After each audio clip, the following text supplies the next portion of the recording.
Welcome back! My name is ballerscuba. This is Video Games Over Time. We are still in 1984. Today, we're going to talk about the Lords of Midnight. The story of the Lords of Midnight takes us to Mike Singleton. Mike Singleton was working as a teacher when he started writing video games. His first work was Computer Race, a horse racing Commodore PET game he wrote for a betting shop in the late 1970s. Singleton would then work with Sinclair Research, specifically on their ZX81 computer. He began programming for the ZX81, starting the Games Pack 1 project, a series of games for the ZX81 designed to fit into just 1 kilobyte of memory. It took him just over 2 weeks to program, but it would sell over 90,000 copies. Singleton also enjoyed war board games and play-by-mail games. He started writing these kinds of games for Computer and Video Games magazine. These games would become very popular, considered some of the best games for the magazine. Terry Pratt, who worked at Computer and Video Games magazine, moved on to work at Beyond Software. Beyond Software is a UK video game publisher founded in 1983 as a part of EMAP Publishing. However, Beyond Software was struggling to find success in the video game world. Mike Singleton began working on a way to combine his love of his expansive war games with his ability to create video games. Singleton worked quickly. In the last 3 months of 1983, Singleton designed the game, wrote the manual, and developed a new technique for displaying the world. Singleton named this technique landscaping, although it is also referred to as billboarding. The general idea is to use pre-scaled images of objects to create the impression of a three-dimensional landscape. Using the technique, Singleton was able to create far more locations using less space and less processing power. The Lords of Midnight has over 4,000 locations. Singleton would then program the game during the first 3 months of 1984. He would submit the game to Beyond Software in April 1984. The Lords of Midnight is a massive game. It blends role-playing elements with wargame elements. Singleton describes it as an epic game. The player starts with 4 characters in their quest to stop the evil Doomdark, who is seeking to keep the Land of Midnight in a perpetual winter. The player can stop Doomdark in one of 3 ways. First, the player can take one of their characters, Morkin, and destroy the Ice Crown, the source of Doomdark's powers. Second, the player can gather armies to defeat Doomdark's armies and storm his citadel. The final way, what Singleton refers to as the epic way, is to complete both objectives at the same time. Doomdark can defeat the player by accomplishing 2 things. First, Doomdark must kill Morkin. Second, Doomdark must defeat the armies of the free, either by killing Luxor or by defeating the capital city of the Freelands, Zadjorkith. Beyond Software published The Lords of Midnight for the ZX Spectrum in 1984. That is the backstory to The Lords of Midnight. With that now told, it's time to take a look at the manual. Because the game is so large, it features quite an extensive introduction, including 5 chapters of plot, known as the Chronicles of Midnight. This will take quite a bit of time to read. The manual begins with a section named Using This Booklet. Welcome to the world's first ever epic game, The Lords of Midnight. It more closely resembles a fantasy film than a computer game, but the main difference is that you are in control of the main characters and whether you lead them to victory or defeat. The story is written around your exploits. The game sets the scene, controls the forces of evil and independent characters which move in and out of the plot and draws the landscape of Midnight and its people in a way never before seen in any computer game. Author Mike Singleton has produced a game which can be played as a quest, a mighty war game, or merely as a walk through the spectacular scenery of midnight. To see the scenery for yourself, load up the game. Read Mike's own introduction to the game. Try moving through the scenery, using the compass keys to look around and the move key to go forward in the direction you are facing. You will find your own 4 characters, Luxor, Morkin, Corleth, and Rorthron, and using these keys will enable you to switch between them. Try and discover where your characters are on the map. By now you will hopefully realize that the Lords of Midnight is something special, and will be tempted to read the Chronicles of Midnight to ensure you make the most of the experience which awaits you. There will be 2 more epic games making up a Midnight trilogy, coming soon from Mike. Doomdark's Revenge details Luxor's quest to rescue the captured Morkin in the lands beyond the icy wastes. And The Eye of the Moon is the story of Morkin's search for the magical jewel which can look into the future, and takes place in the warm lands south of Midnight. An introduction. The Lords of Midnight is not simply an adventure game nor simply a war game. It is really a new type that we have chosen to call an epic game. For as you play the Lords of Midnight, you will be writing a new chapter in the history of the peoples of the free. You will guide individual characters across the land of Midnight on vital quests, but you will also command armies that must endeavor to hold back the foul hordes of Doomdark, the Witch King. Nor will your task be easy, for your computer is programmed to play the role of the Witch King and provide a guiding intelligence for the forces of evil ranged against you. Yours will be no inevitable victory. Above all, at every stage of the game, you will only see the Land of Midnight through the eyes of the characters and commanders you control. You will see no map plotting with unerring accuracy your own and the enemy's dispositions. Instead, as you switch your attention to each of the characters you control, you will see only what they would see from the spot where they stand, a panoramic view drawn in full perspective. Looking into the distance, you will see the mountains and forests and hills of the lands of Midnight. You will see armies camped on the plains, great citadels rising in the distance, the forlorn ruins of long-forgotten fortresses. And if you wish to see what lies beyond that mountain range, beyond that dark forest, you must move forward and look for yourself. We have called this unique feature landscaping, for it gives you the power to journey through the landscape of Midnight in the very same way as any traveler or captain of war. As you move forward and your path twists and turns, the landscape changes just as it would if you were really walking through Midnight. To achieve this effect, the Lords of Midnight program can create no less than 32,000 different panoramic views. On the following pages, you will find the prelude to this epic game, the first passage on the chapter you must write in the long Book of Midnight. The story sets the scene for the events that will unfold in the game. It contains no vital clues to the defeat of Doomdark, but serves to remind you of the desperate nature of your task and of the price of failure. We recommend you read it before embarking on your quest for victory. Further on, you will find our guide to play. This is vital reading. Good luck go with you on your quest, and fare thee well. Mike Singleton. Chapter 1. Luxor and Morkin. Luxor stood at the doorway of the hut, gazing into the white gloom of the forest. A thin scatter of ursh, the fine powder snow of the new moon, was floating down onto the frozen ground. It was time, thought Luxor. It was time. An icicle of fear touched him and shivered through him. He drew his cloak tightly around himself, as though it would warm the chill in his heart, and turned from the forest.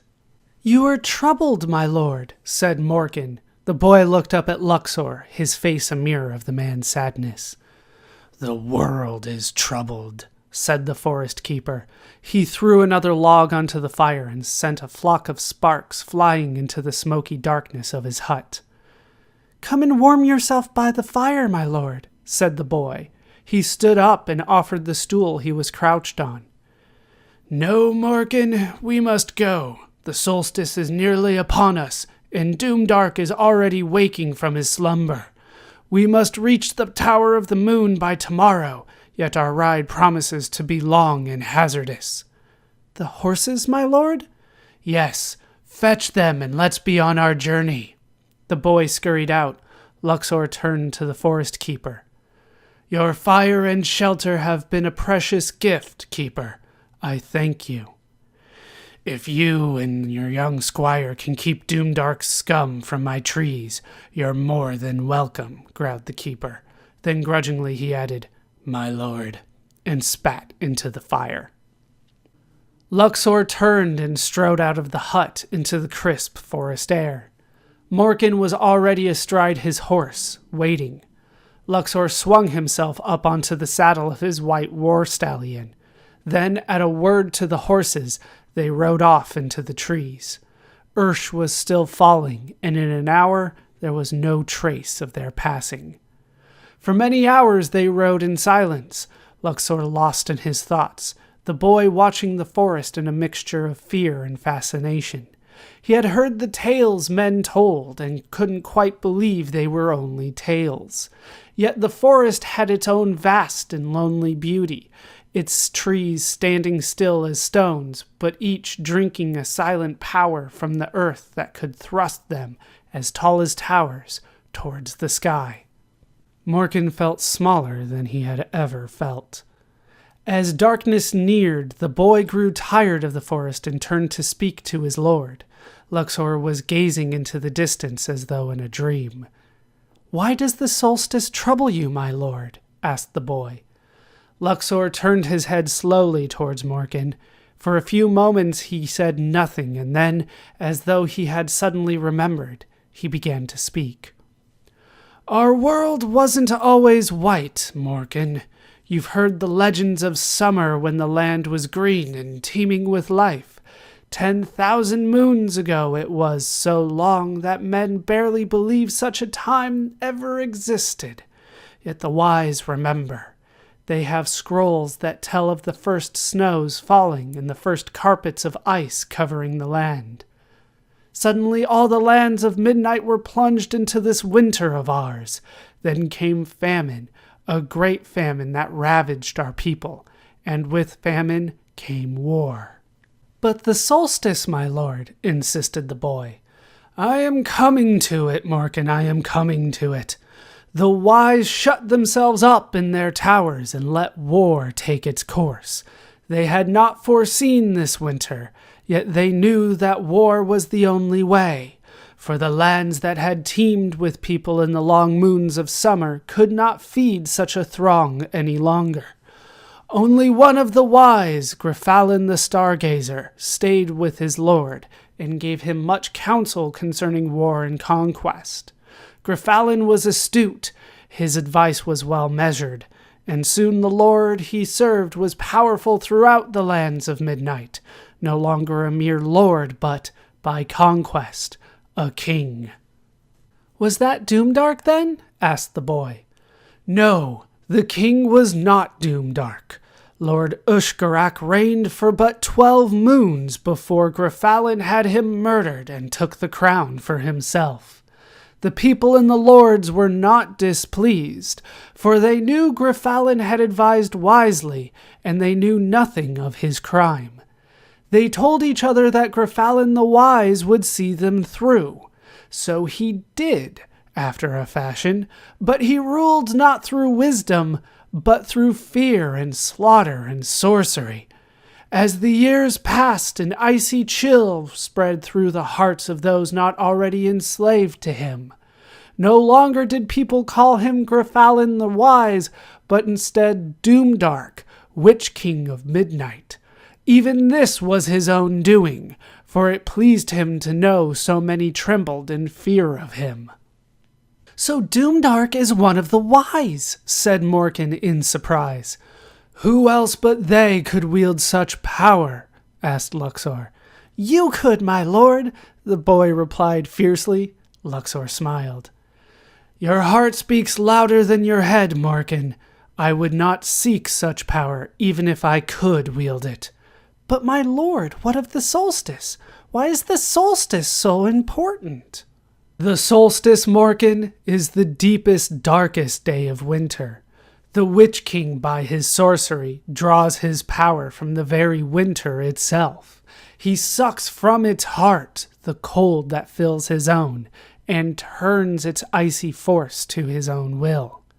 For many moons now, midnight has known a false peace while Doomdark waits and prepares for the solstice. Doomdark's last full assault on the free was moons before you were born, Morkin, and even then we barely held him at bay. When the solstice comes and winter is deepest, Doomdark will draw more power than he has ever known from its icy heart. Then he will unleash all the hellhounds of midnight against us, and I fear we may not withstand him. A stricken look passed across Morkin's bright face. How so, my lord? We are the free, and you are the mightiest warrior in all of midnight, the boy exclaimed. Luxor smiled wryly. Morkin, you do me more than justice. But even if I were, as you say, it will take more than swords and strong arms to defeat the Witch King.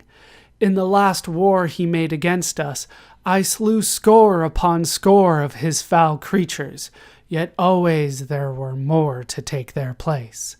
But worst was the ice sphere, the cold blast of terror he sent creeping over the land to stab at men's hearts and turn their blood to water.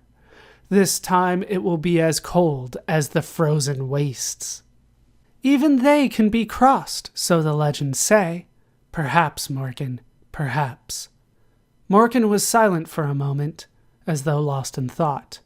Then, as gravely as one of the wise, he said, We'll win, my lord. How so? Said Luxor. The boy grinned mischievously. This time you've got me to help you. Luxor looked at the youngster, smiled, and then roared with laughter, not at Morkin's ludicrous reasoning, but at the enormity of his innocent, affectionate conceit. Morkin, suddenly realizing how boastful his words had sounded, burst into laughter too. Morkin, said the Lord Luxor, still laughing, I doubt the ice sphere could ever touch you. There's not a chink it could pierce. It couldn't catch me anyway, said Morkin, suddenly galloping ahead. Luxor shook his head in disbelief and galloped after his runaway squire. Chapter 2. The Skalkrin. As darkness seeped through the trees, the Skalkrin shivered and grunted. Still asleep in a nest of leaves and bracken, he cowered as he lay there, and his tiny hands quivered in supplication. Oh, great one, he whimpered. Skalkrin would not fail you. Skalkrin is your faithfulest servant. The Skalkrin's long tongue lolled out to lick an absent hand. A cold, crackling voice rang out in the creature's dream. Wretch, I would not trust you further than I could kick you. As if to demonstrate, Doomdark aimed the toe of his boot at the Skalkrin's thin belly. Skalkrin, half expecting such a response, darted away, but not swiftly enough. The blow caught him on the backside and sent him sprawling. Doomdark sneered. Fool! The Skalkrin picked himself up and dusted the splinters of ice from his ragged tunic. You're too kind to Skalkrin, Great One. Skalkrin loves to be kicked around. Oh, surely Skalkrin loves a sore backside. Oh, surely too kind, said the Skalkrin, adding under his breath, Great mound of flatulence. In a withering voice, Doomdark whispered, Go. Skalkrin cringed as the Witch King's frozen breath rode towards him, trailing a glittering cloud of ice as it clawed through the air. Skalkrin shrieked, shook, and woke. Must find Luxor, he muttered to himself. Surely must. Shaking himself as he stood up, the Skalkrin pawed at all his bodily parts to make sure they were still there, then scuttled off into the murk of the forest. Skalkrin moved swiftly, skipping over the crisp snow where the ground was even, dropping to all fours when fallen trees and stray boulders made a mountain range of the forest floor. For a few moments he imagined he was a young Skalkrin again, dancing alone and carefree through the white wilderness, but presently he remembered, stopped, and sniffed. The simmering breath of the trees streamed into his twitching nostrils, but then a different warmth mingled with the resinous gloom of the forest, man-warmth. The Skalkrin shivered and sniffed again. There was another warmth there, too, boy-warmth. His long tongue slavered out over his lips. A bite to eat would not go amiss. Skalkrin found his quarry in a clearing. There was no fire, else he would have found them sooner, and the man and the boy were huddled under a makeshift roof of branches and ferns. Quiet as a snowfall, Skalkrin crept into the bivouac. He pawed around in his tunic, and from the grubby depths he tugged out a small pouch of matted fur. From it the Skalkrin poured a heap of glowing white dust into his palm, which he quickly sprinkled over the sleeping faces of the humans. Even so, Skalkrin felt a frosty numbness gripping his fingers like a glove of ice. He muttered to himself, "Rotten Doomdark magic! Could make magic that don't hurt, Skalkrin, surely could!" Then he shook his clawed little hand until he felt the blood trickle back, whimpering softly all the while. It seemed that stars had fallen from the sky to settle on the faces of the man and the boy. One by one, each glinting speck faded and disappeared as the sleep frost melted into their skin. Skalkrin waited until the last glimmer had died, then edged closer to the man. He sniffed at the man's tepid breath, his nose wrinkling and twitching as he tested its warmth and texture. Then he giggled in delight. "Klee, klee, klee! The great Lord Luxor! Klee, klee! Now he won't kick Skalkrin on his backside, surely not!" The Skalkrin knelt down, brought his mouth close to Luxor's ear, and in a mellow, soothing voice that seemed absurd from such a creature, he whispered, "Lord Luxor, great Lord Luxor, brave Lord Luxor, why have you come to the Forest of Shadows? Tell me, oh tell me, where are you bound?" Luxor stirred, eyes still closed, his arm rose mechanically and his hand wavered towards the knife in his belt. The Skalkrin scurried away with a squeak of terror, but Luxor's arm fell back, lifeless, to the ground. Skalkrin crouched in the darkness a full minute before he found courage enough to crawl back to Luxor. In truth, even this was simply the courage of necessity, his fear of Doomdark reasserting itself over his fear of the warlord. "Great Lord Luxor," sang the Skalkrin, "tell me where you are bound." This time Luxor did not stir. He spoke in a faint, weary murmur. "I have been called by the wise," he slurred. "I have been called to their council at the Tower of the Moon. Summoned." "But why? Tell me why," crooned the Skalkrin. "The Solstice. Doomdark grows stronger yet.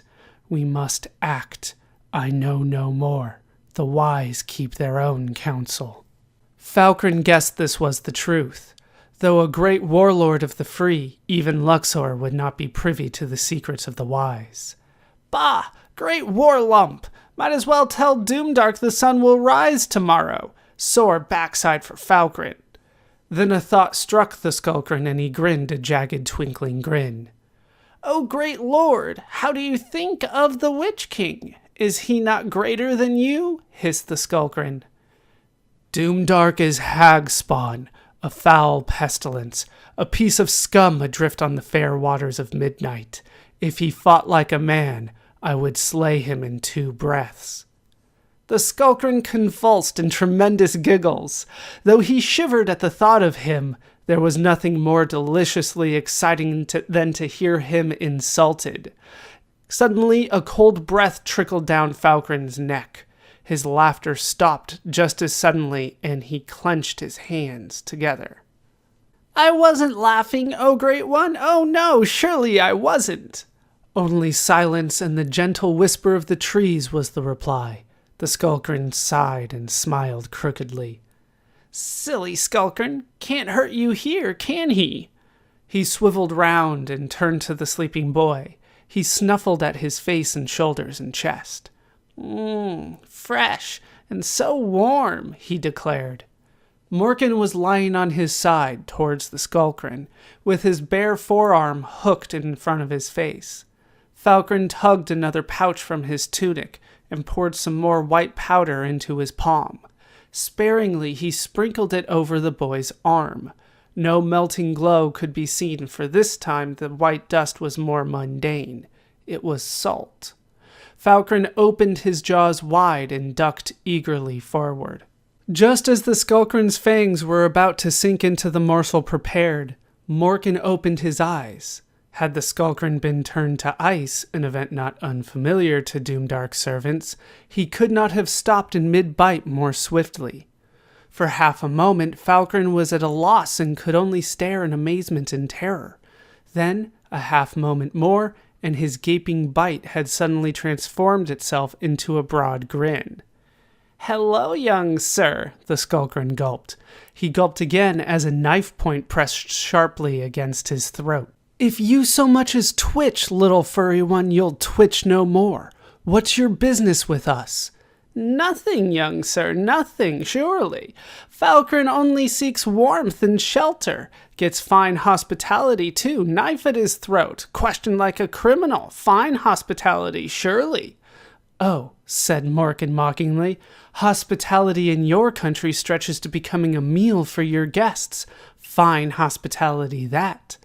"Oh no, young sir, oh no. Falkrin is a good Skalkrin. He would not eat such a fine, strong, handsome, kind boy."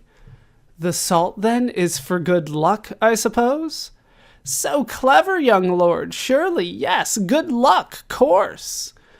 "I ought to make your end now, but I fear you have worked some doomish spell on my lord. He sleeps strangely and has not stirred. Wake him, and I'll spare you your skin and bones." "Only the light of day can do that, young sir," whimpered the Skalkrin.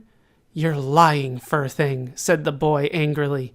He prodded the creature's throat with the knife point. Falkrin winced. "It's dangerous, young sir, dangerous, surely." "More so if you don't," said Morkin, prodding more firmly with the knife.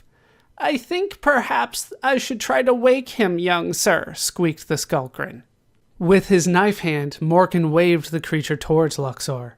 Falkrin took yet another pouch from his tunic and waved it to and fro under Luxor's nose. Languidly, the man opened his eyes.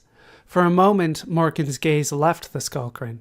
The Skalkrin bit savagely at the boy, and instinctively, the boy lashed out with the Skalkrin clamped to his hand. The creature crashed through the thin branches that sheltered them. His jaws dropped open at the shock of impact, but his flight continued, out into the forest towards a particularly prickly clump of brambles. He scrambled to his feet and raced off northwards, plucking out thorns as he ran. "Armor," he muttered glumly. "That's what Falkrin needs, armor on his bum. Rotten Doomdark magic. Don't even work on food. Faugh!" Morkin was gently shaking Luxor. "Luxor, my lord, are you hurt?" "At peace, Morkin. I was only dreaming. What's amiss?" "A furry creature was about to make a meal of my arm before I stopped it at knife point. It had put you under a spell, my lord." "Did it speak?" "Yes. It said it was a Skalkrin." "A Skalkrin? Then Doomdark senses something. The Skalkrin rarely come so far south. Did you tell it anything, Morkin?" "No, my lord, but it was speaking to you when I woke." Luxor sat up and peered at the folds of the cloak where his head had lain. A few specks of glimmering dust lingered on the dark fabric. "Sleep frost! Morkin, did you kill it?" Morkin shook his head. "No, my lord, it escaped." "Come, we must ride. You did well enough to wake, though how you did that after sleep frost I cannot fathom." Luxor grasped Morkin's hand firmly. Morkin winced, and Luxor felt the warm slick of blood. "You're hurt, Morkin." "It's only a bite, my lord." "A Skalkrin bite turns foul in hours," said the man. "Then must I cut it open and suck out the poison?" Luxor laughed. "You listen to too many ale tales, Morkin. No, a few leaves of sweet flame will clean the wound. We will ride now and gather some on the way, but we must find the Skalkrin. If we do not, I fear Doomdark may get untimely warning that the wise are awake." Chapter 3. Corleth the Fae. Upon the forest hung a sparkling frost. The air was cold and thick. If a twig snapped, it would crackle for miles around, but only the muted whisper of the trees could be heard. Above, the moonstar hovered bright and clear in a deep dark sky. The moon itself was not even a sliver, just a deeper darkness blotting out the glistening haze of the roads of light. Near the forest's tangled heart lay a glade where the darkness moved strangely, dancing over the pale snow like mist in a squall. The Skalkrin paused at the clearing's edge. Though darkness was his daylight, this was beyond his ken. Nameless fears urged him to turn and run, but his muscles would not move, nor his eyes unfix themselves from the dancing shadows. As he watched, his fears seemed to drift away as though they were just brief clouds that had enshrouded him and were now passing into the far, far distance. The Skalkrin edged forwards into the glade. He felt a beautiful glowing glory shiver through him. He was completely bewildered. Never, not even as a young skulkling, had he been happy like this.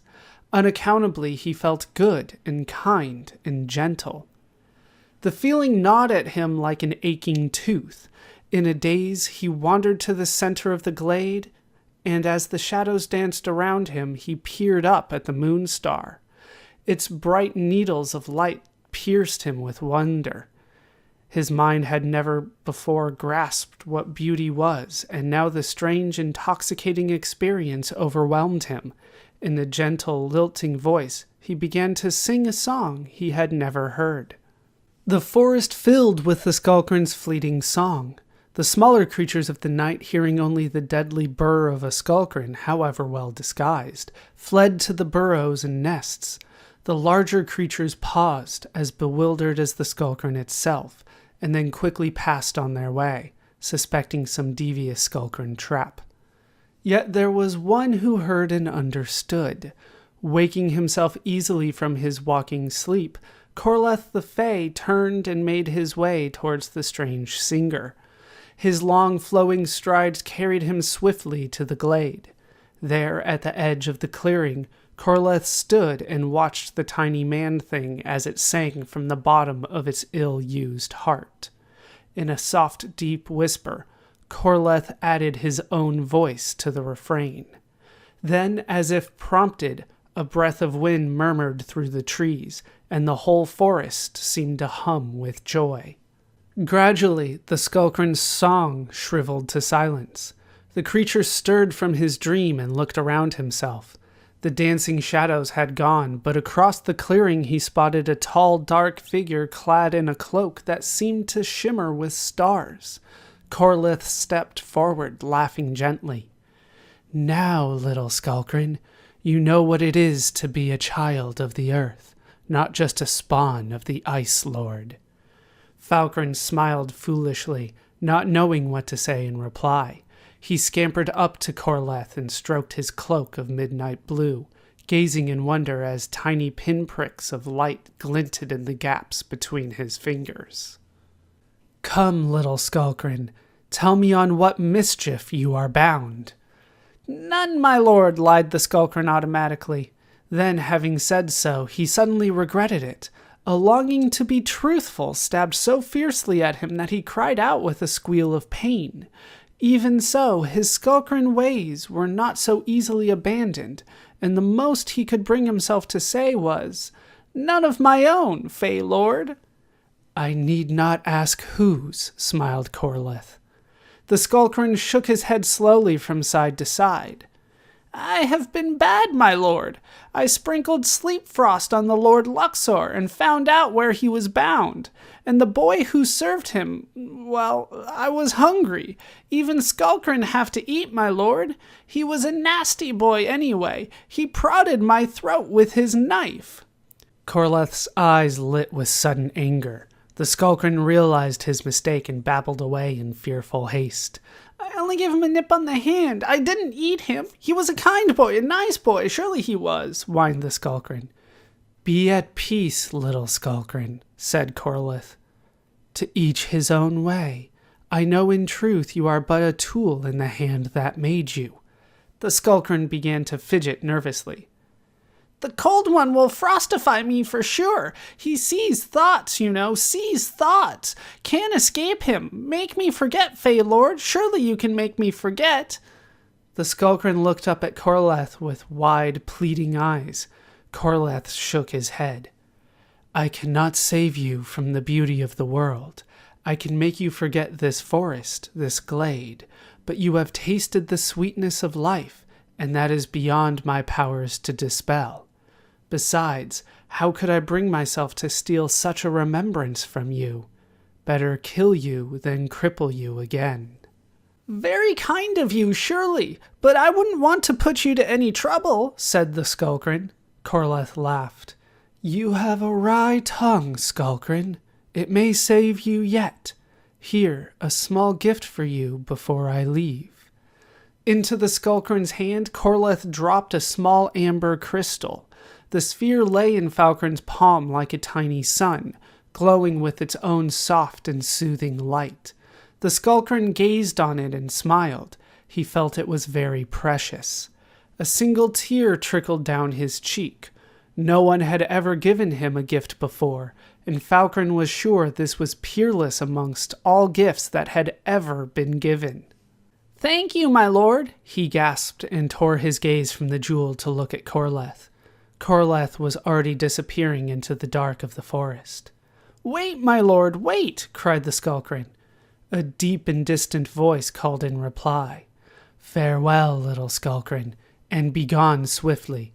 I suspect the wrath of the Lord Luxor will not be far behind you." The Skalkrin looked nervously around the glade, as if Luxor might burst out of the darkness at any moment. Then he clenched his fist tightly around the glowing heartstone and scurried to cover. Though he was fearful of his return to Ushgarak, return he must. This time he had a glimmer of hope to comfort him, the marvelous discovery that there was another being in the world who cared about his fate. Corleth did not resume his own journey, but instead followed the Skalkrin's old trail southwards. It was a difficult path to follow if you were not a Skalkrin, and Corleth made slow progress. At length he emerged onto a forest road. His eyes quickly scoured the width of the pathway for hoofprints and, finding none, he smiled to himself, seated himself on a nearby tree trunk, and waited. It was not long before the riders he expected appeared. Luxor slowed his horse to a trot and approached Corleth with his sword drawn. Corleth stood and smiled. "What's your business, tall one?" said Luxor. "I know a Skalkrin who shows me more courtesy than that," laughed Corleth. Morkin reined in beside Luxor and drew his sword swiftly from its scabbard. "He must be one of Doomdark's, my lord," hissed the boy in what he imagined was a whisper. "Let me slay him." Corleth laughed again, a long languorous laugh that rolled through the night air like a gentle mist. "You may try, Morkin, if you wish," said Corleth. He tugged a cord at his neck, and the cloak of midnight blue flew away from him, revealing a shirt of mail so finely woven it seemed like a skin of silver. Corleth rested his hand on the hilt of his sword and waited. Morkin looked astonished, but nevertheless he frowned, bared his teeth in an attempt to look grim and fearsome, and urged his horse toward Corleth. As Morkin's sword scythed down, Corleth stepped lightly aside and caught the boy's wrist in his hand. Both Morkin and his sword tumbled into the snow. At once Morkin scrambled towards his dropped weapon, but Corleth was quicker. He took up the sword and held its point against the boy's chest. "I will not yield," blurted out Morkin, red and angry. "You must kill me first." "Then it seems I must yield, for I would not kill you," said Corleth. Then he reversed the sword and handed it hilt first to the boy. Morkin jumped to his feet and held the sword uncertainly against Corleth's shining shirt of mail. "Will you give quarter, young knight?" asked Corleth, with only a hint of a smile breaking on his lips. "Only if you give your word that you will not try to escape," answered Morkin. "Luxor, my friend, you have a bold squire," laughed Corleth. "Friend?" said Morkin. "Friend indeed," said Luxor, striding up beside Morkin. "We fought side by side on the plains of blood in the last war against Doomdark. I did not recognize him at first, but this is Corleth the Fey. This prisoner of yours will fetch a hefty ransom, Morkin." Morkin dropped the point of his sword to the ground and turned towards Luxor, his face burning. "How was I to know that? You let me make a fool of myself." Luxor placed his hand on the boy's shoulder. "No, Morkin. Corleth was testing your spirit. It is better to know your comrade's mettle before the real battle begins, is it not?" "And you made no fool of yourself," added Corleth. "You did what any true warrior would." Morkin frowned and sheathed his sword. "Truly?" he asked. "Truly," said Luxor. Morkin beamed with pleasure. He turned to Corleth. "You fought quite well too, my lord," he said magnanimously. Then the man and the boy and the Fey all laughed together. Morkin lent his horse to Corleth and sat afore Luxor as they rode north along the forest road.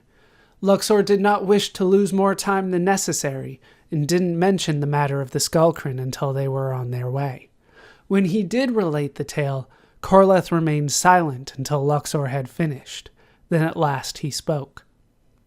"I met this Skalkrin but an hour past," said Corleth. "Why did you not say?" asked Luxor incredulously. "We must find it and silence it." "At peace, my friend. You must give some quarter even to Skalkrin. Are they not creatures of flesh and blood? His only crime is knowledge, and you cannot slay him for that alone. Who knows? Perhaps he will not tell Doomdark of his knowledge." "Perhaps snow is not cold," said Luxor bitterly. "Perhaps it is not," said Corleth. "Would you believe that I found this Skalkrin in a glade of shadows, singing his heart out to the moon star? Would you believe that he told me truly of his deeds this night? Would you believe that when I made him a gift of a heartstone, a tear rolled down his cheek?" "If any but you had told me, I would not," said Luxor. "Then believe me when I say we must let him live and find his own destiny. If we do not, why are we fighting Doomdark?" "Yes, you're right, my friend," said Luxor wearily. Then he added darkly, "The cold wears me down." "Your heart is strong enough. Believe that too," smiled Corleth. Luxor fell silent, remembering earlier days when they had ridden together across the lands of midnight, with cares that seemed as light as falling snow. He hoped his heart was strong enough. Then, hearing the gentle snoring of Morkin asleep before him, Luxor seemed to hear all the peoples of the free slumbering innocently, while incomprehensive dangers gathered about them, and he knew he must be strong. He shrugged the coldness from him and rode on towards the Tower of the Moon a little more gladly. Chapter 4. The Tower of the Moon. Dawn approached stealthily, running swift fingers of light over the lands of midnight. Far to the east, it touched the grim keep of Utarg with a brief golden haze. The Targ sentries yawned and looked around only to see if the next watch approached to relieve them. The dawn moved on, trembling over the downs of Athoril, cloaking them in scarlet and saffron. The hills, which had seemed hunched herds of vast menacing creatures in the absence of light, seemed now to draw apart and unfold. The daylight spread further westwards, painting the plains of dawn first crimson, then amber, then a deep glowing yellow, so that they looked for a fleeting moment as they did at any noon of the long summer, clad in wheaten gold. In lonely hamlets scattered across the broad plains, villagers stirred and smiled to see the warmth of daylight return, then bent themselves to their daily tasks. Over the forest of thrall sped the hand of the sun, shooting bright arrows of light into the sepulchral darkness of the trees, and then further west to caress the sheer walls and tall towers of the citadel of Shimmeril. As the first blaze of sunlight fell into the courtyard of the kings, the great horn sang out over the city. 12 times the great horn bellowed its simple fanfare, a short, deep boom followed by a longer, more strident note. "Awake, awake," it sang, and then fell silent. The city roused itself dreamily, with creakings of shutters, rattling of doors, and the growing murmur of feet on its cobbled streets. The dawn did not linger, but hurried on its endless journey, ever westward, till the world ceased to spin. Across the plains of blood it shed its own brighter blood. What men moved there shivered in reluctant remembrance, and did not pause to gain upon the colors of the sunrise. Then at last the light grazed the edges of the forest of shadows, rose up and flew over a sea of mist-wrapped trees to touch the high stones of the Tower of the Moon. From its crowning dome of looking crystal, Rorthron was watching. Through the mists of the forest, he saw a wind of light blow away the darkness and speed towards him over the leagues and leagues of trees. And though he would not have cared to count how many dawns he had watched from his solitary post, he smiled as he always did when the sun rose in full glory over the green rim of the forest.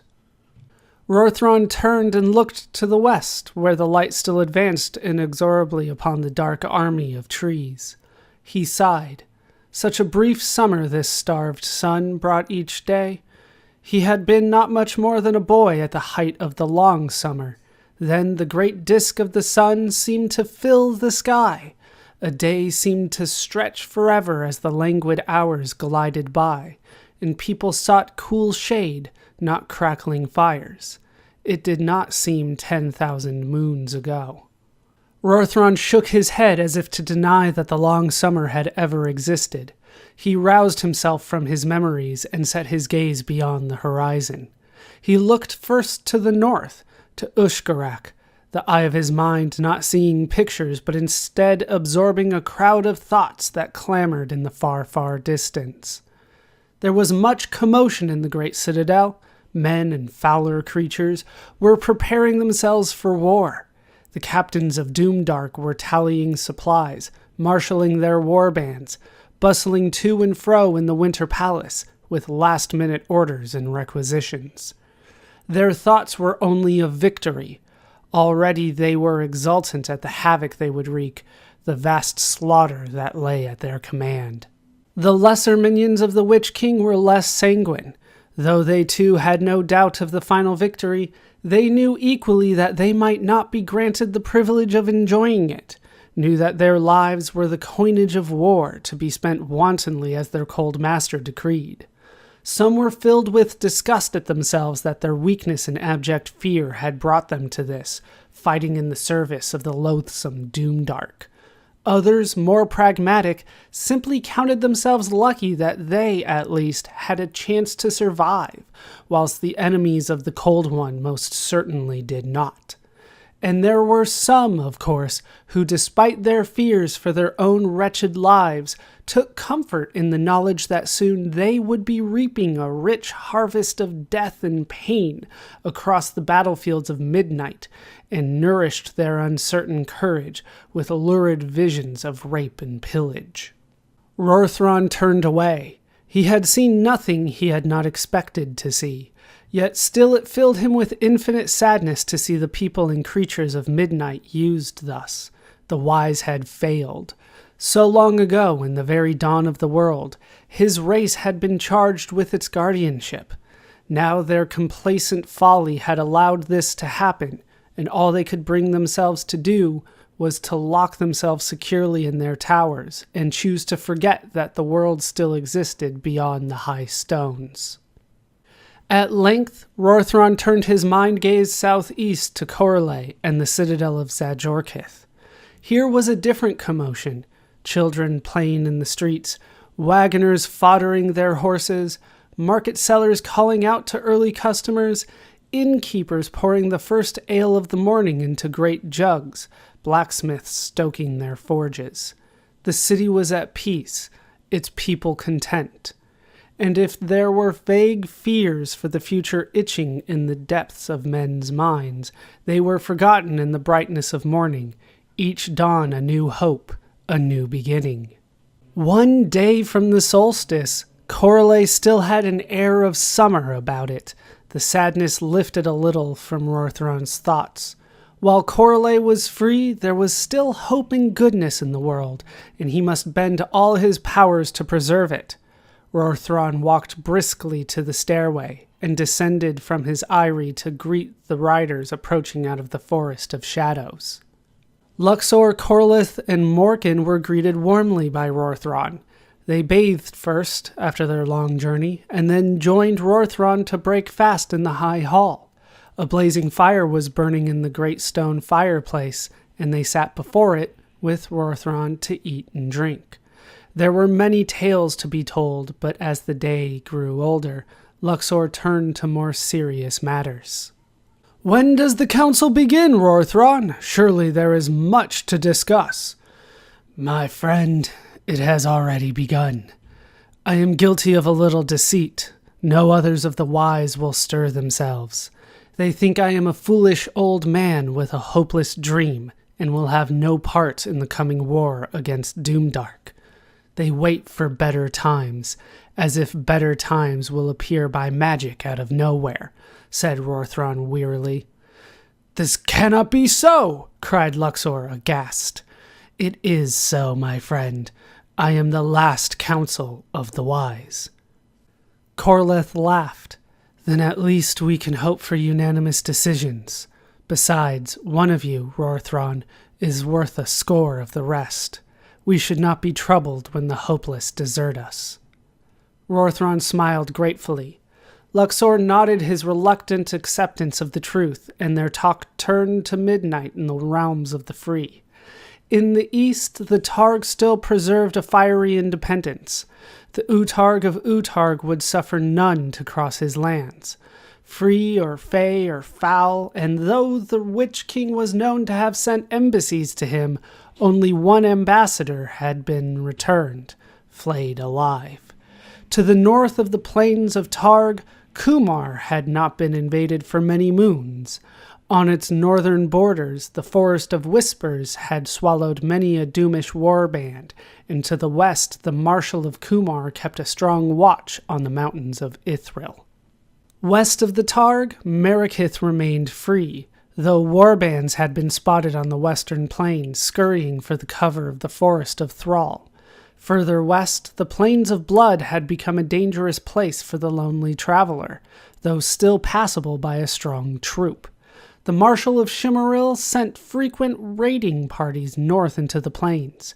Many of the foul had been slain, but with each passing day their strength grew, and the Gap of Valathor could no longer be reached without an army to clear the way. Around the Forest of Shadows itself, there was little to be seen of men, foul or free. Yet further south on the plains of Guard, Doomdark kept a strong raiding band that had even ventured to the walls of the citadel of Guard. Of all the lands of Midnight, only Corleth remained untouched by Doomdark's cold hand. None of them doubted that Doomdark would deploy his main strength on the plains of Valathor, and once again attempt to force a passage south across the Plains of Blood. To the east, the mountains of Ithril were too formidable a barrier for the numberless armies of the Witch King to be supplied across, let alone to march across. To the west, the bleak passage between the mountains of Ashamar and Dodrak was too narrow a road for him to risk. But could they hold Doomdark this time on the Plains of Blood, as they had done so many times before? If not, Doomdark could choose from many roads after gaining the plains. He could strike out at his leisure in any direction, and the armies of the free would be caught running to one breach after another. Luxor was not hopeful. Doomdark is too strong. How can we hope to hold him now on the plains of blood when we so barely succeeded the last time? Perhaps we should not try, said Corleth. If we let him move his hordes onto the plains of blood, and further south if necessary, that would leave the way open for us to strike at Ushkarak itself. To do that, we would need to pass through the Gap of Valathor ourselves, said Luxor. We could not do that with Doomdark camped on the plains. Have you forgotten Ithrorn, my friend? Is not the citadel of Ithrorn still free? Asked Corleth. Tenuously so, said Rorthron. The Marshal of Ithrorn is sorely pressed. From Ithrorn we could strike north without the mountains of Ithril to block our way, then turn west at Drunhenge and approach Ushkarak by its back door. And what of Mariketh and Shimmeril and Corleth? Are we to leave them defenseless in the face of Doomdark whilst we ride off on a hopeless sortie? No, Corleth, I will not do that, shouted Luxor. Is it any less hopeful than defending the plains of blood? Either way, all may be lost, but if we should take Ushkarak, Doomdark will be finished. At what price? Asked Luxor angrily. Rorthron got to his feet and stood before them. At peace, my friends. All ways are perilous, but we must not exclude any if we are to defeat Doomdark. His greatest weapon is fear and confusion. We must not think that any task is hopeless, and it is not. Even Doomdark was once flesh and blood. Now he is more ice and water. How much easier should it be to defeat him? Said Rorthron, smiling benignly. Luxor was still bitter. I know you are not senile yet, Rorthron. If your words are meant to comfort us, they are ill chosen. Perhaps you need more than words, said Rorthron calmly. He reached out his hand towards Luxor and opened it out, palm upwards. Perhaps you need this. There in the palm of the wise lay a ring of red gold into which was set a single jewel, as round and smooth as a pearl, but of a clear sparkling blue that flashed and flickered like lightning. I have rings already, Rorthron. Not one like this, my friend, laughed Corleth. Luxor looked curiously at Corleth, wondering what joke this could possibly be. I never thought to see it. I'll wager no man or fae has seen it in our lifetimes. Luxor, this is the moon ring, the last of the great war rings of midnight. Luxor turned his gaze again to Rorthron's palm and looked in wonder at the legendary ring that lay there. The mists of despair that had clung to his thoughts for many moons seemed to clear and fade away as he watched. Beside him, Morkin was craning his neck so far forward to get a better view that he almost fell off his seat. Luxor looked up at Rorthron. You know I cannot take this, Rorthron. It is not my right. Forgive me, Luxor, said Rorthron. I have kept this from you for too long, but with good reason. You are not simply Lord Luxor of the Free. You are the last heir of the House of the Moon. You, my Lord Luxor, are the Moon Prince, and this ring is yours by right, to be worn only in circumstances of gravest peril. Once slipped on your finger, it cannot be removed until you are dead or the peril has passed. It will give you the power of command and the power of vision over those lords and subjects loyal to you, even at great distances. With the power of vision, you will be able to see through their eyes what they see. With the power of command, you will be able to urge them to undertake any task they would willingly perform for you. And more than this, it will echo the warmth and strength of your mind and send forth a tide of hope across the cold lands of midnight. It is yours. Take it and use it with care. Rorthron the Wise stepped forward and dropped the moon ring into Luxor's hand. Luxor was quite speechless for a while. Then, at length, he spoke. "Thank you, Rorthron the Wise. This is a gift beyond gifts. Yet I do not understand why you have kept all this from me so long. Surely in the last war against Doomdark, this ring would have been a help beyond price." "Yes, Luxor, it surely would, but the wise have their reasons. The Solstice is the peak of Doomdark's power. Defeat him before that, and he will return as surely as the snow will fall. Defeat him at the pinnacle of his power, and he will never return, never blight the lands of Midnight again with his foul schemes. Nor could I tell any of your true ancestry, for fear that Doomdark would gain the knowledge too, and hunt you down like vermin. Even now he suspects nothing, and when the morrow comes, the solstice itself, he will expect all its glory for himself. From Ushgarak will issue forth an ice sphere the like of which has never been seen, rolling its terror across midnight like a plague.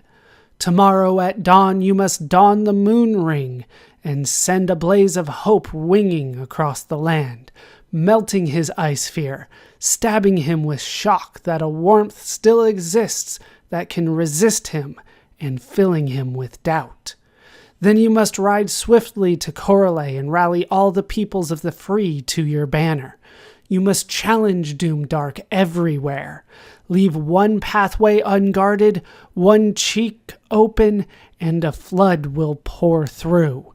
The moon ring itself will lend you the power to guide the forces of the free, and under your guidance they will march against Doomdark as one. The captains of cold will be blind compared to those whose way is lit by the war ring of the House of the Moon." "And a plan?" asked Luxor. "Are we not to have a battle plan?" Corleth grasped Luxor's arm firmly. "Of course, Luxor," he said. "But don't you see, this time, this war, the moon ring lends us the power to change our plans at a moment's notice. No longer must we stake all upon a single throw." "Yes, of course," mused Luxor, still dazed at his newfound inheritance. "There is one matter we have not yet considered," said Rorthron, a note of warning thrumming in his voice. "What is that, wise one?" prompted Corleth. "The ice crown." Even Corleth seemed to pale at its mention. Morkin tugged gently at Luxor's sleeve and whispered a question to him. Rorthron smiled and turned to the boy. "Fashioned of the purest, coldest crystals of ice, forged in the frozen wastes on the bleakest of nights by Doomdark himself, the ice crown is the source of all his power, for it enables him to suck from the heart of the winter all the bitter forces of cold and bend them to his will. He keeps it in the Tower of Doom, north of Ushgarak, across the plains of despair. Few have seen it and lived, yet all have felt its bitter touch." "Do you think we could seize it?" asked Luxor. New hope had dawned in him now, and he could almost begin to believe that even such a desperate folly as this might succeed. "I think we must try," said Rorthron. "If we succeed and destroy it, Doomdark's power will be shattered. Even if we fail, the attempt will distract him and thus help our armies to prevail." "We cannot spare more than a few for such a perilous task," said Luxor. "No, indeed, and no more than one for the final journey to the Tower of Doom, one who can resist the ice sphere that streams from it as sunlight streams from the sun. It is your choice, Moon Prince." "I cannot lay such a task on another's shoulders. I must go myself." "Bravely said," said Rorthron, "but that cannot be. The moon ring throws forth mind warmth. That is its boon and its bane. Doomdark would sense your presence before you got within 50 leagues of the Ice Crown. You must choose another. I would go myself, but the wise have too much knowledge of each other. I could not hide myself from Doomdark any more than he can hide himself from me." "Then there is only Corleth," said Luxor reluctantly. "No other than he could resist the ice sphere at its coldest. No other that I know of." Luxor turned to Corleth. The Fae looked troubled. He turned his eyes away from Luxor, then rose silently and wandered towards the colonnade that circled the high hall. He stopped by a slender column and gazed out through the looking crystal over the forest of shadows. The others remained silent, waiting for him to decide. After a long while, Corleth returned and stood before them all in front of the great fire. His eyes were heavy and his face drawn. "There is another," he said, "one stronger than I could ever be in the face of the ice sphere." "Then who?" asked Luxor, puzzled and frustrated by the riddles of the Fae. "If I could keep this from you, my friend Luxor, I would, but in truth I cannot. The old songs say that one will be born, half Fae, half human, whom the ice sphere cannot touch, armored with the laughter and lightness of the Fae and the wildfire of men. The ice sphere will roll from him like drops of rain in a summer shower." Corleth paused and his eyes glazed over as he tried to imagine what such a summer, what such a shower would be like. Then he blinked and forced himself to continue. "My lord, my friend, Luxor, Moon Prince, he sits beside you." The Fae bent his head and gazed at the floor. He could not bring himself to look Luxor in the eye. The silence was profound. "Me?" whispered Morkin. "How can it be me?" Corleth lifted his head and turned his deep eyes towards the boy. "Tell me what you know of your father and mother, Morkin," said the Fae gently. The boy looked startled. "I know nothing, my lord. I was only a babe when my lord Luxor found me, while hunting boar in the forest of Thimrath. He gathered me up and took me home and cared for me, as he has cared for me ever since. He has been like a father to me all my life." Corleth smiled and looked up towards the distant ceiling of the high hall. "It was many moons ago," he said. "We had prevailed over the foul hordes of Doomdark on the plains of blood, but the price was heavy. Many were slain, more were shattered in mind by the last tide of ice fear he sent against us. After the battle, a host of our faithful warriors wandered, lost and demented, across the bloody fields, their hearts empty, their minds full of horror. There were so many that those who had survived unscathed could not hope to find them all before they took their own path to peace, or simply wasted away in the cold, bitter nights. Such a man, wounded to the quick in body and mind, found his way into the depths of the Forest of Thrall. It was there, exhausted and close to death, that one of the Fae, the fair Alicia, found him. She dragged him on a trestle of branches to her tree home, and there she nursed him to health again. As his strength grew, so did his enchantment with Alicia, and so did her enchantment with him. When he was fully strong again, his mind healed by her comfort and words of peace, his body mended by her subtle fayish skills, they made their love complete. Yet Alicia was troubled. She knew their love, however strong, could not last, for he was a mortal man and she a Fae. She said nothing to him, but let the days and nights of their love linger on until she could bear it no longer.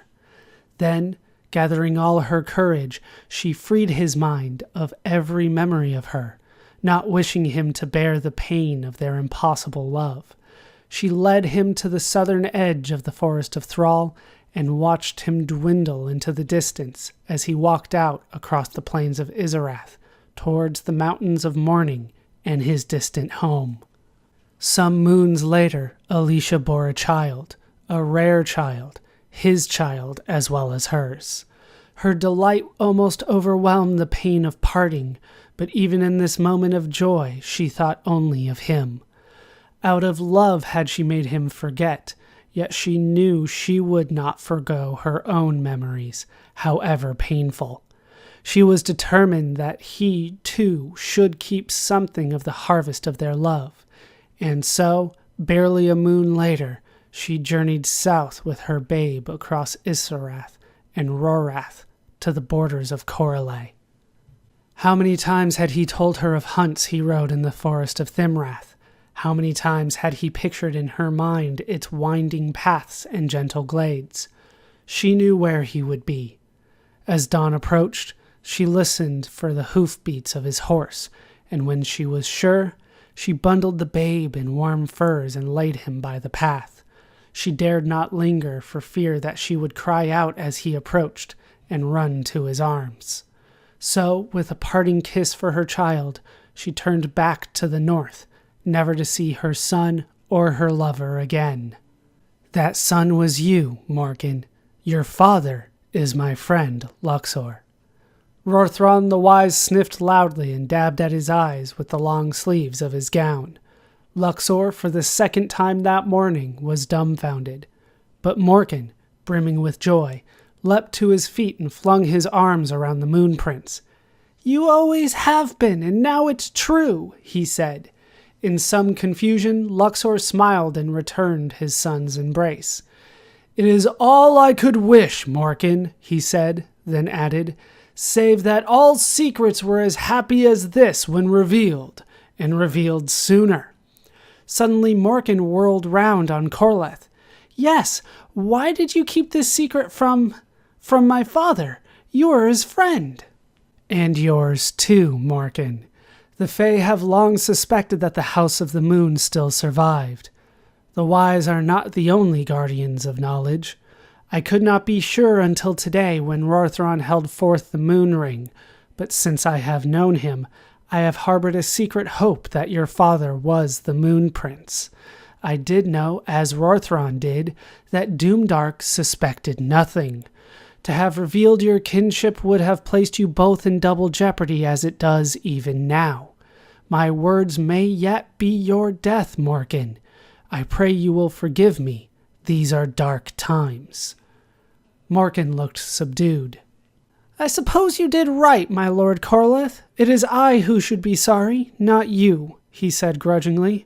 "I hate Doomdark. He spoils everything." "He does indeed, Morkin, my well-named son," said Luxor. "Corleth the Fae, you have given me a hard choice. How can I send a boy, even if he is my own son, on such a perilous quest? He may be able to scorn the ice sphere, that I can well believe, but there are many other dangers on the road to the Tower of Doom." It was Morkin who answered first. "You must send me, father. If you do not, midnight might be lost anyway, and then what would become of me?" "The boy is right," said Rorthron. "We must take every chance. It has come to that." Luxor nodded slowly. He clasped Morkin's hands. "If you wish it, Morkin, seek the Ice Crown and attempt its destruction. I will not send you, but you may go if you wish." There was fire in the boy's voice and a gladness shining in his eyes. "Of course I will go, father. Don't wish me luck. It's Doomdark who will need it." Chapter 5. The Solstice. It was a strange dawn. The sun seemed reluctant to shake off the shackles of night and soar over the rim of the world. When it did, the rays it sent spinning across midnight seemed cold and pallid. From the north, a frozen mist was seeping over the hills and forests and plains, and the dawn was silent, the air empty of birds, the earth untrodden by the chattering creatures of day. Even to Corleth the coldness spread, and a nameless chill gripped men's hearts as they rose to greet the new day. Old warriors, in dread, whispered of Doomdark, for they had been touched like this before, but the rest simply shivered and tried, with small success, to shrug off their unreasoning fear. This was only the vanguard of the ice sphere that gathered in the north. Around Ushkarak the mist was so thick and high that the city still lay in darkness, though the rest of midnight was bathed in light. Then, like a storm driven by the winds of the tall sky, the great mist began to roll south over the plains of despair. Even Doomdark's creatures quailed and shivered as it passed. The mist fanned out as it moved ever southward, but it did not seem to thin or diminish. Rather, it grew thicker and taller as it devoured the waking landscape. From the Tower of the Moon, Luxor the Moon Prince rode out to meet the dawn. At one side of him rode Morkin, his face eager and shining with the fire the dawn seemed to lack. At the other side rode Corleth the Fae, a hint of unbidden laughter playing round his lips. Luxor turned first to Corleth. "My friend, we must part now, but I will be with you. I know your people are loath to fight, but this is more than a war of men. Ride north to the forests of the Fae and gather those you can to our banner. We will have need of you, and all your kin, before this war is done." "The Fae will fight, my Lord Moon Prince, though at times you may not notice how. I will raise more than a war band, I promise you. Fare thee well, my friend." Then the Moon Prince turned to his son. He placed his hand on the boy's shoulder. "This parting has come too soon. I fear your task may be the hardest of all, Morkin. Take no risk without need. You risk enough already." "Have no fear, father. I will return. You risk more than I, and it is you who should take care. Do not orphan me again."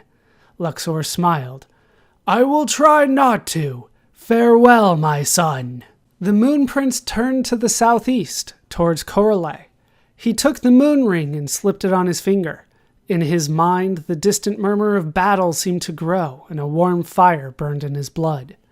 Suddenly the horizon seemed to expand and fly away into the distance, as into his mind flooded all the hopes and fears of the people of the free.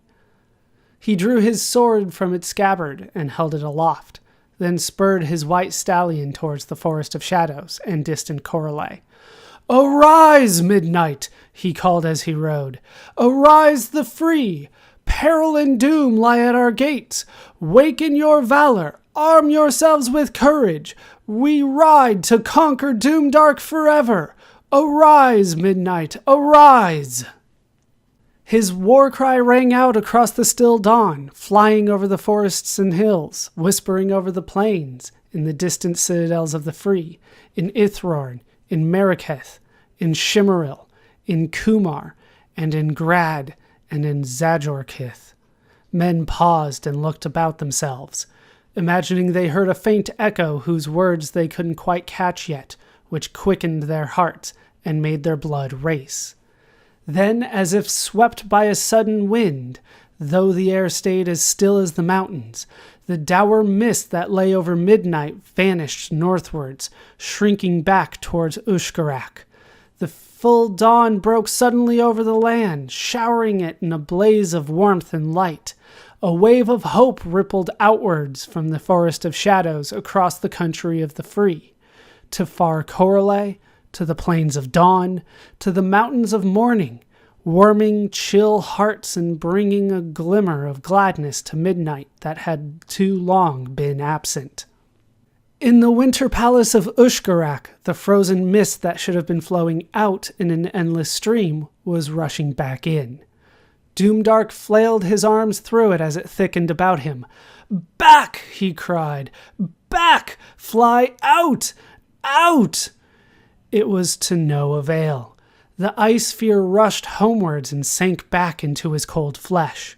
When all had returned and the air cleared, there was worse a warmth. Inexplicable warmth seemed to touch his mind. The Witch King grimaced. He had almost forgotten what pain was like. A spore of doubt buried itself in his thoughts, and like a canker, began to grow. "A moon prince," he mused. "No, it cannot be." But far to the south, already Luxor the moon prince sped through the forest of shadows to rally Corleth and the free. The war of the Solstice had begun. The next section shows instructions on how to play the game.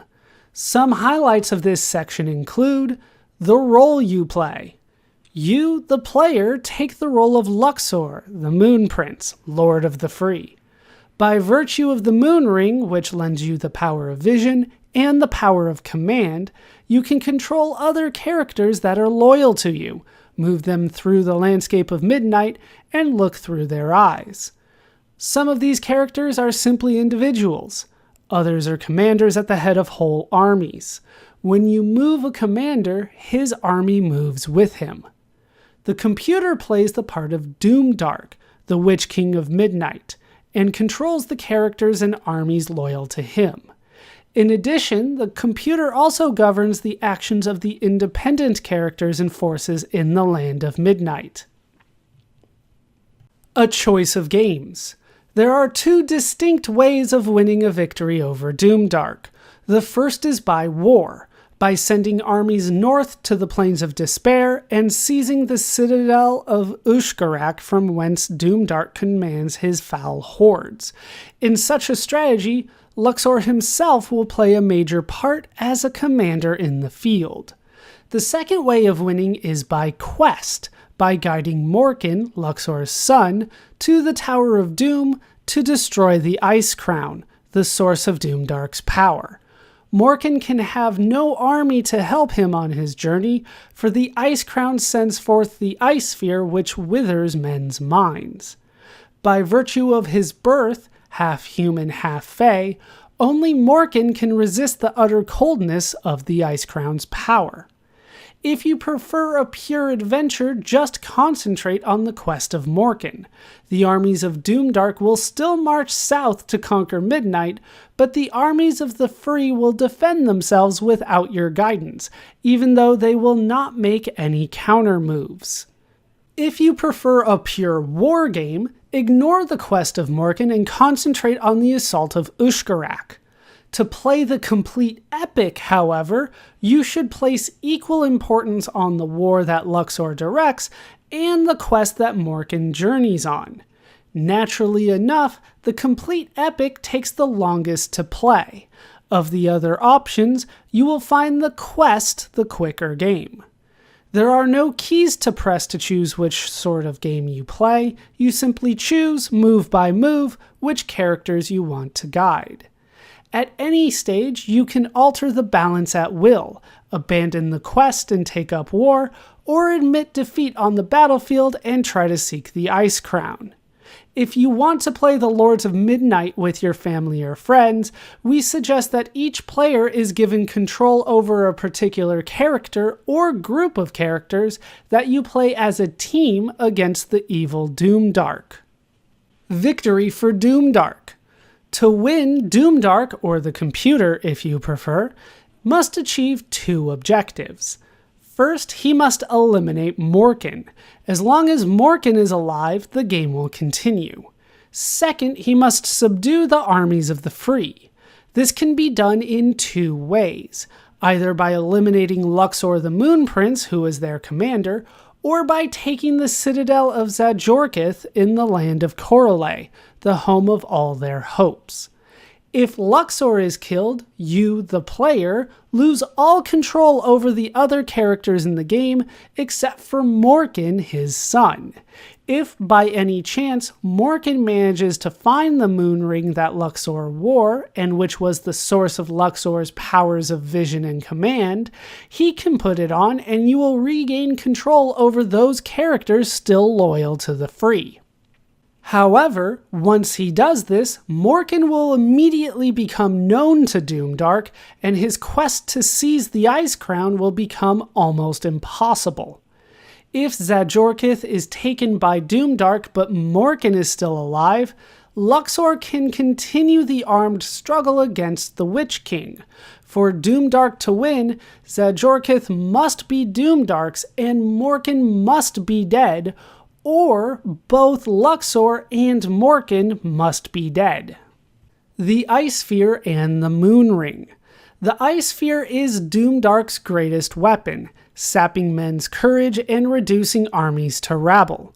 If strong enough, it may even cause characters once loyal to Luxor and the Free to desert to Doomdark's control.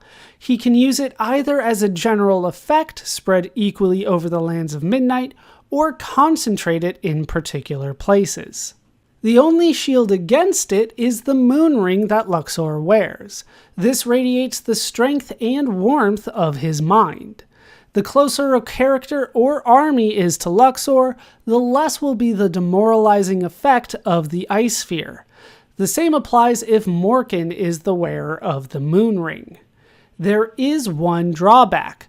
The Witch King can sense the warmth of the moon ring, and so at any stage of the game, he knows the precise whereabouts of its wearer. The strength of the ice sphere also depends on Doomdark's confidence. As the Witch King takes citadel after citadel of the free, so does the ice sphere grow. But where he suffers defeat or doubt, the ice sphere dwindles. The Ice Crown has a cold intelligence of its own, and as Morkin comes closer to it, it will feel the approaching danger and bend a greater and greater part of its force towards its own protection. So as Morkin approaches the Ice Crown, more and more of the ice sphere will be directed at him alone, but it will not affect him. Instead, the burden of its terror will begin to lift from the armies and commanders of the free. The free and the foul. On the day of the Solstice at the start of the game, Doomdark's forces hold the north, whilst the free hold the south. Few of Doomdark's armies will be found south of the mountains of Ithril and the plains of Valethor. Of the major citadels, Doomdark holds Ushgarak, Grarg, Vorgath, and Kor.